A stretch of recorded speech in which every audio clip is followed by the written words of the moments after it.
Hello and welcome to Improve Your Voice, aka vocabilities.com. My name is Darren McStay, and today I'm going to be helping you understand better your air placement. This is something I've gone through many times before. It's also something I've gone through in different courses that I provide. But this is an area that people get very stuck with, and people can understand so many elements about their body and about their voice. But here's one that just seems to get people really confused, because they think that sending air means kind of blowing yet still holding their voice the way it is. Air placement is it takes a lot of imagination to really kind of get the scope of what's going on.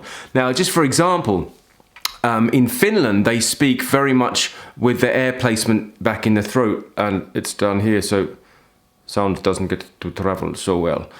In Scotland, they do the same thing. It's like stuck back there. It's like right down here in the throat, and it doesn't really like bark out. So the language is like that. So when they speak, the air doesn't really circulate out of the mouth. It's just the sound resonates, but the air doesn't drive it forward. And many people on this channel, I know there's a huge amount of people from India and some from China, and in areas where the air placement is very different. I think a lot of people are stuck in their throat or kind of in their nose. And I just wanted to offer this quick tip today that's going to help you better understand how to place your air more forward in the mouth, so then you can direct energy and air more towards the front of the mouth, which is where a lot of the articulation happens. And so sound won't get stuck back here so much, and you'll be able to move forward, which will help you kind of project better and articulate clearer. And the way we're going to do this is by whistling. Now, if you can't whistle, then there's an alternative for this, but we're going to start with those who can whistle. So let's try the idea of whistling. I'm not brilliant at whistling, but I can do it, just about. Now, in order to make that whistle, you have to kind of shape your mouth a certain way, and you have to direct air forward a very specific way. If you try to send air through your nose and whistle at the same time, it doesn't really work. Watch. Because the flow of air sort of switches off and it's different. So if I keep the air placement in my throat, like with a Scottish or a Finnish accent, and don't send it forward as I whistle, then here's what happens.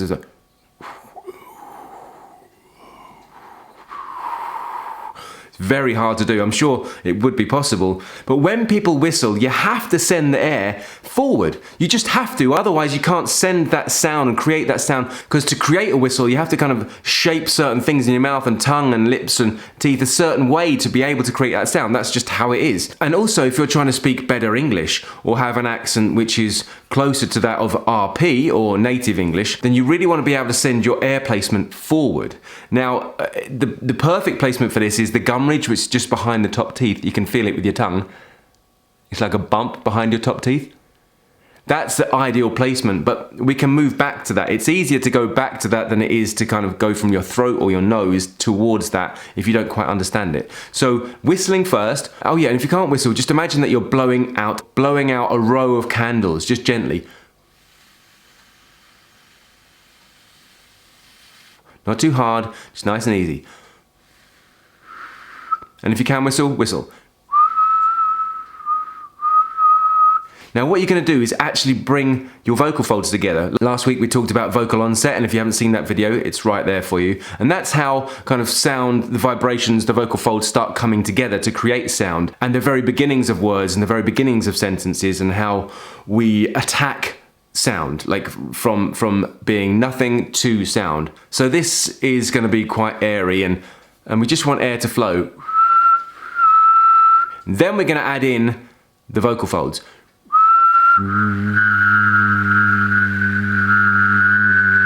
So you should not change your air placement at all, but what I want you to do is understand that you can whistle and engage your vocal folds at the same time.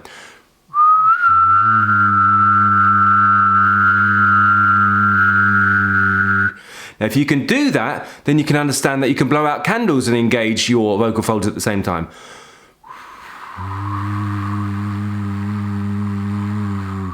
And if you can do that, then as you speak, you can send air forward. Now let's try maybe like a hum with an open mouth.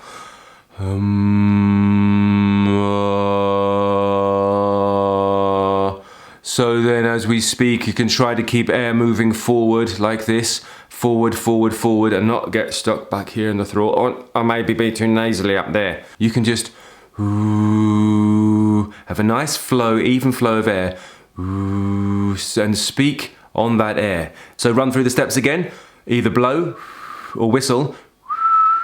Add in the vocal sound. Take out the whistle.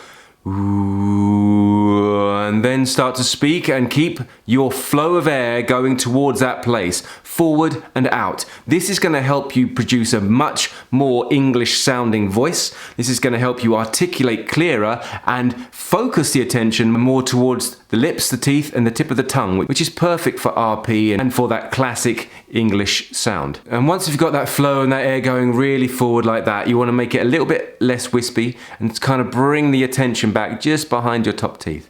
And that is the air placement, the perfect air placement for RP. Hopefully this has been useful for you. It might be a bit difficult to get at first, especially if you can't whistle, but just keep with it, play with it and see what you can do. It's all about experimenting because everyone, we're all different. We're all built different. We all have our own dialects, our own accents. And so you really need to just kind of play with your own voice and see what you can do. Hopefully this has just offered you some inspiration so you can maybe take away and learn to understand a bit more about yourself and therefore have more dynamics and more options in the way you speak, okay? I'm Darren McStay, this is vocabilities.com, aka Improve Your Voice. And until the next time, look after your voice. I have so many tales to tell, and up till now I've been telling them real badly, so I hate myself and all my faults, because the one thing time won't heal, the loss of days gone.